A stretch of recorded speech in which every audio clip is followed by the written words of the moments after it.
Are you ready to learn how to optimize your Google business profile so that it's set up to attract your ideal customers and clients? If that's what you're looking to do, you've made it to the right video.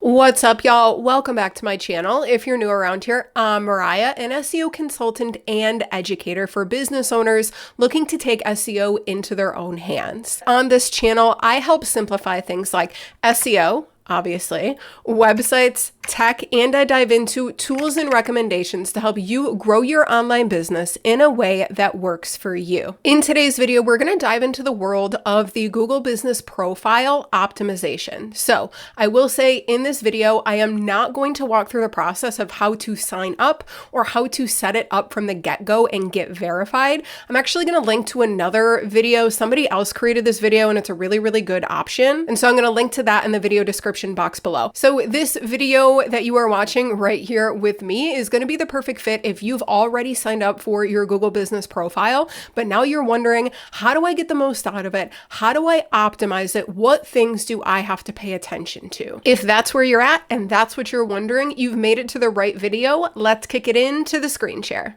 Okay, so what better way to show you all of the things to pay attention to than walking you through me literally doing it for a client? So Make the Room is a current client of mine, and we just set up their Google Business Profile and got it verified just a couple days ago. So any information that you see already added was added during, like right here, you can see the about information, you can see some photos.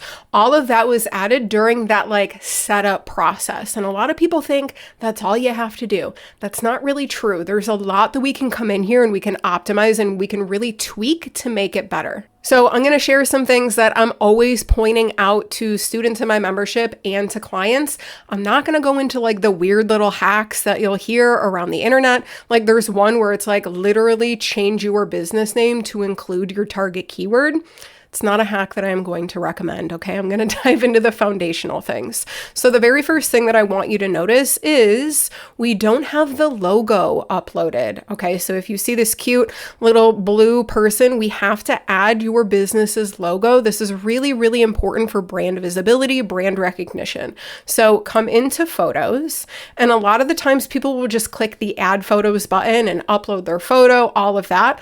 But sometimes Google Business Profile doesn't know that that's your actual logo. So you want to click on the very specific add a logo link right there. And then you're going to upload your logo. Make sure that it is cropped correctly. Click save. And then it will probably look like it didn't upload at all. Like, where did it even go? So we're going to close out of this and we're actually just going to refresh the page, and then you should see it right away. So if you didn't like how it cropped, you can go ahead and do the same thing. Click on photos and then you can change your logo right here. The other option that we can do is add a cover photo. So this can be a really good kind of like a welcome mat that welcomes people into your Google Business Profile. So we'll add a cover photo here, drag it from the computer, and then you'll see that it's pending. So sometimes these updates that we're making, they're not automatic. Sometimes Google Business Profile wants to approve any changes that you've made to your profile. So just know if you're seeing pending, it doesn't mean necessarily that you did anything wrong. This is kind of just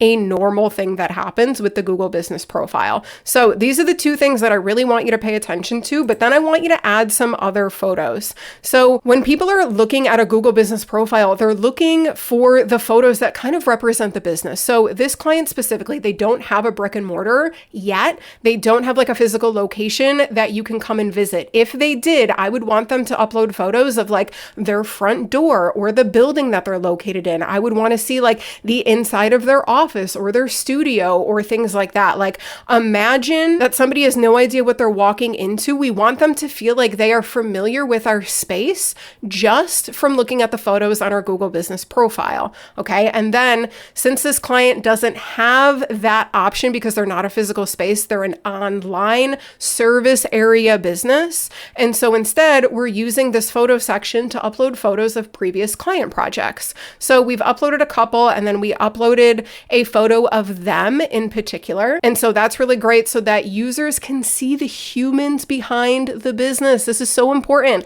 People think that like customers and clients don't care about you or anything like that. That's not true. We're humans. We buy from other humans. And so uploading maybe a brand photo, a professional photo can do wonders at humanizing your brand because people buy from people. Okay, so go ahead and add photos. And then this is something that I would probably try to do like once a quarter is come up here and kind of like refresh your photos, especially if you work with clients or maybe you're a restaurant, you have specials, like that type of thing. You can usually get a little creative with the photos, but you can definitely add new ones once a quarter. And then that kind of keeps your Google Business Profile updated from a visual standpoint. So the next piece that I want to talk to is reviews. So reviews play a very big role in where you show up in rankings. It's a trust building factor, that type of thing. AI cares about it, Google cares about it, but it's not really something that we can optimize a lot. The only advice that I can really give is if you click here, this client doesn't have any reviews yet, the Google Business Profile is new. You can click get more reviews. I would just get in the habit of sharing this review link with previous customers and clients. There's kind of some creative ways that you can go ahead and share this, but just know that reviews do play a role in your optimization of your Google Business Profile. It's just not something that we can check off of a list. Okay, so then the other thing that I want to dive into really quick is posts. So adding a post to your Google Business Profile, it's kind of like back in the day when Facebook pages really mattered a lot more than they do now, and you would kind of post updates on your Facebook page to let like your Facebook audience know about the updates for your business and offers, promotions, events, that type of thing. That's kind of what you can do in the Google Business Profile. So you can go ahead and add posts specifically to your profile. I have a separate YouTube video that goes through how to do this, how to think about it, some ideas and all of that. So I'm going to leave that video link in the video description box below. And then once you start actually getting some data here, you can click on performance and it's pretty cool. You can check the time period, and obviously this is new, so we have 0 business profile interactions, but you'll be able to see like where people are coming from. You'll be able to see the keywords that are kind of driving traffic specifically to your Google Business Profile. You can see the number of calls, bookings, website clicks, and all of that. Okay, but where I really want you to hang out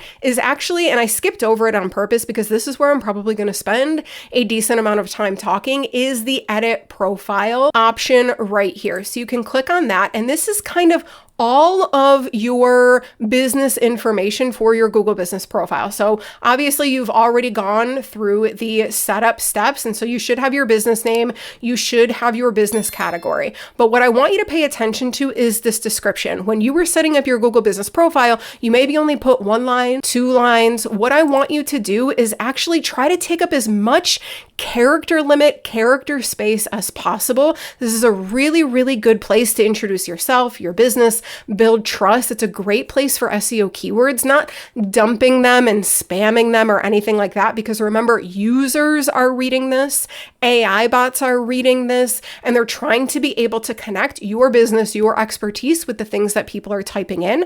So there is this AI option here. You can have it suggest a description.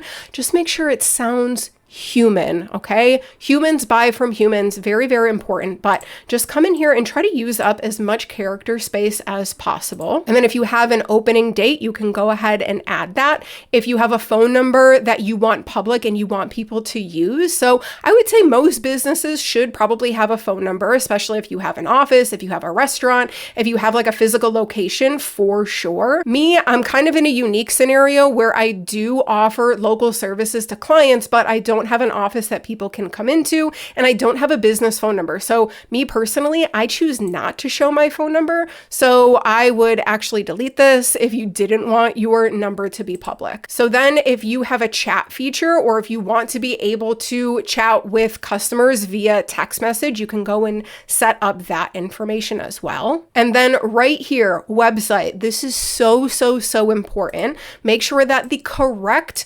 URL is in here. I always recommend to clients to make sure that you are putting your primary URL in there. How to grab that? You basically view your website on the front end, copy your URL, come back in here and paste it right in here. So you'll see we have HTTPS and then www. So I'm not going to get into the fine details about this stuff here. You might not have www. That's fine. It doesn't make it good. It doesn't make it bad. It just depends on what your primary domain name is set up as. I always just like to make sure that whatever the URL pastes as is what we have in this option here. So sounds confusing, but it can play a role in like clarity and stuff like that. So I'm just going to click save. I'm interrupting this video really quick because I created something super fun and I want to share it with you. It's a free SEO assessment and scorecard so that you can find out how searchable your business is in Google and in AI tools. This free download will help you spot the gaps, make improvements, and start attracting the people already searching for what you offer. Go ahead and snag your free copy over at my website, mariahmagazine.com/scorecard,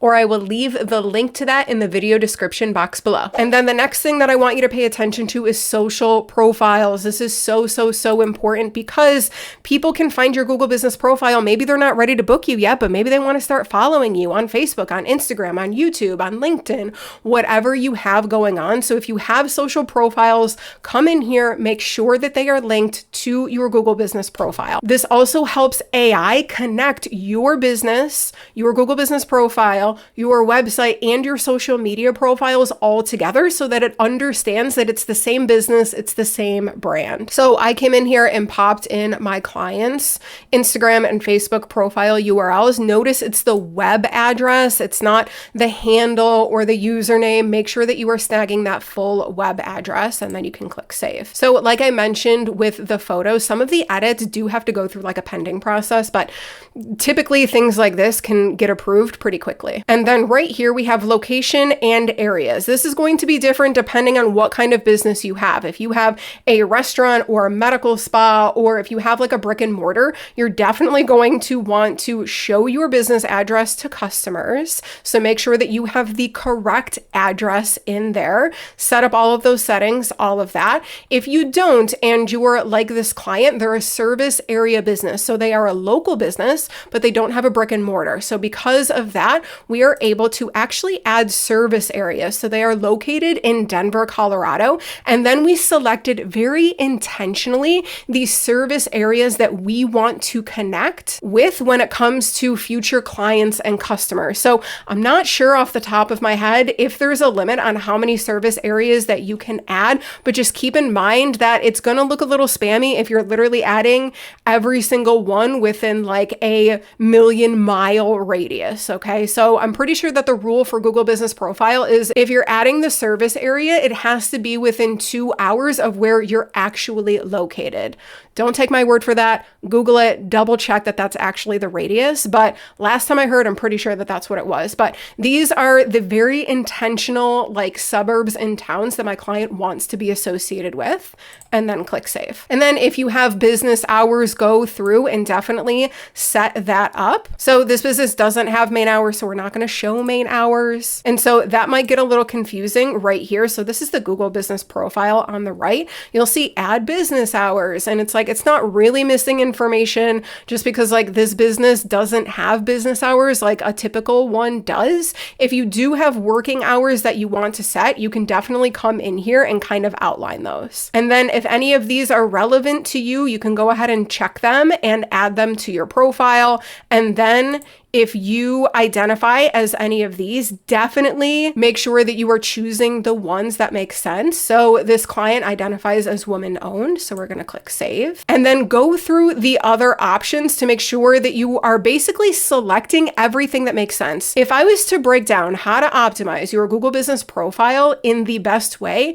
in one sentence, it would be fill out the profile as completely as you can. You have no idea, like that really does make a huge difference because a lot of the times when people are setting this up, they're not adding all of these little tiny details. And so you doing that, adding a description and photos and all of that can really make you stand out among your competitors. So once that's good, make sure everything is saved. And then if you have products through your business, you sell things like that, you can definitely definitely add them right here. I'm not going to go through that specific process. I'm sure that there's another YouTube video that goes more deeply into this, but what I will do, because a lot of my clients are service-based business owners, is make sure that you are editing your services. So click on this, and you should have a couple options based on the ones that you added when you were setting up your Google business profile. But here's the thing, you can come in here and you can add more services. Okay, so my client at this point, when we set up their Google business profile, we already did SEO keyword research.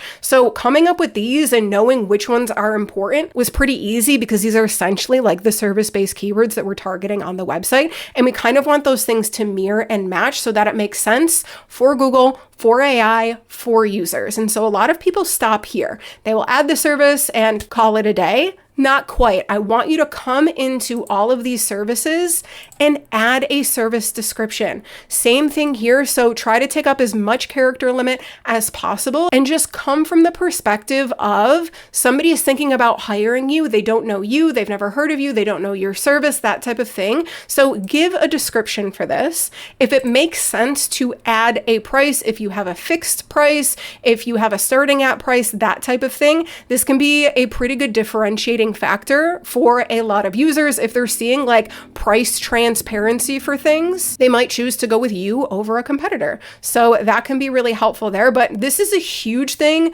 like I said, that like a lot of people don't do. Go in here and add these descriptions to the services. And then this primary category, I kind of skipped right over it, but this is probably like one of the top 3 most important things for your Google business profile. Make sure that you are choosing the right primary category that aligns with how you help people. Okay, so don't try to be all cute and creative and whatever, like be very literal and choose the category that makes sense for users. And then the other thing that we can pay attention to here is if you take bookings online, you can add your very specific booking link right in here. So like if you are a med spa, or maybe you do hair services, that type of thing, maybe you do lashes and you have a booking link, you can go ahead and set that up and link it right to your online booking tool so that people can find this booking link when they find your Google business profile. So all in all, I think that those are the main foundational things that I would really pay attention to when you're trying to optimize your Google business profile. Remember, like I said, the name of the game is filling this profile out as much as possible. And when it comes to keeping this updated moving forward, I try to get clients to maybe upload photos, maybe upload posts once a quarter, once a month. Some do it every day. It kind of depends on your bandwidth, depends on the business that you're running. But I would say minimally like once a month, once a quarter type thing. Come in here, rejudge it, make sure that all of the information makes sense, because that can go a long way with having users and customers and clients choose your business over other people. And so hopefully this breakdown was helpful at understanding the foundations and what can really move the needle at bringing people to your business using your Google business profile. So that's it for today's video. If you guys found this video helpful, give me a really quick thumbs up. The simple thumbs up does go a long way in letting the YouTube algorithm know that my video is helpful, and therefore hopefully pushing it out to more people that also might find it helpful. And if you have any questions about your Google business profile, or you have any ideas for other videos, definitely leave me a comment below this video. I use your comments, your feedback, and your suggestions to inspire new videos on this channel. And if you're not already subscribed to the channel, what are you doing? Hit that subscribe button, turn on bell notifications, and I will see you in the next video.